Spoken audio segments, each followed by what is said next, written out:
উপদেষ্টাদের ক্ষমতার অভিলাষ নেই, জনগণ যতদিন চাইবে ততদিন দায়িত্বে থাকবেন।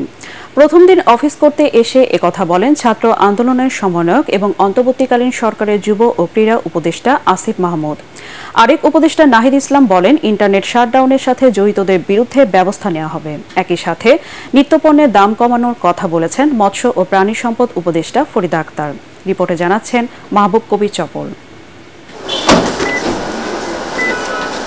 সরকারি চাকরিতে ন্যায্য সুযোগ পেতে আন্দোলন করা নাহিদ ও আসিফ এখন সরকারের অংশ।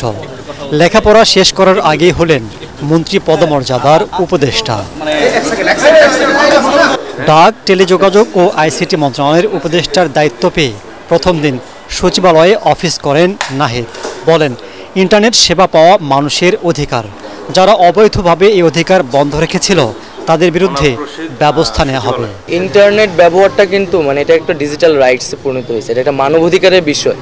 তো ইন্টারনেট বন্ধ বলেন বা সেটাকে সীমিত পর্যায়ে নিয়ে আসা, এই মানবাধিকার বিষয়টাকে মাথায় রেখেই করতে হবে, যাতে কারো মানবাধিকার লঙ্ঘিত না হয় এবং তথ্যের অবাধ প্রবাহ থাকে, যাতে সাংবাদিক সহ শুরু করে সবাই সেই সত্যটি জানতে পারে।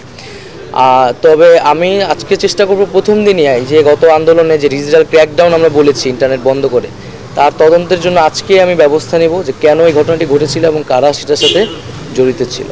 সচিবালয়ে অফিস করেছেন যুব ও ক্রীড়া উপদেষ্টার দায়িত্ব পাওয়া আসিফ মাহমুদও। প্রথম দিনে তিনি ঘোষণা দেন, ক্রীড়াঙ্গনকে দুর্নীতিমুক্ত করতে ঢেলে সাজানো হবে। উপদেষ্টারা কতদিন থাকবেন তারও একটা ধারণা দেন তিনি। আমরা যতদিন দরকার ততদিনই থাকবো এই দায়িত্ব পালন করার জন্য।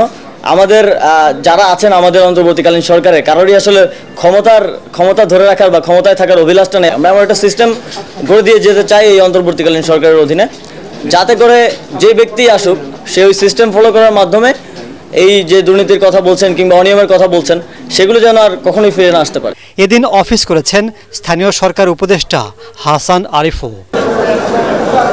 দেশে দ্রুত শান্তি প্রতিষ্ঠা, অর্থনীতিকে সচল করা, জনগণের আস্থা অর্জন সহ বেশ কিছু চ্যালেঞ্জ আছে অন্তর্বর্তী সরকারের জন্য।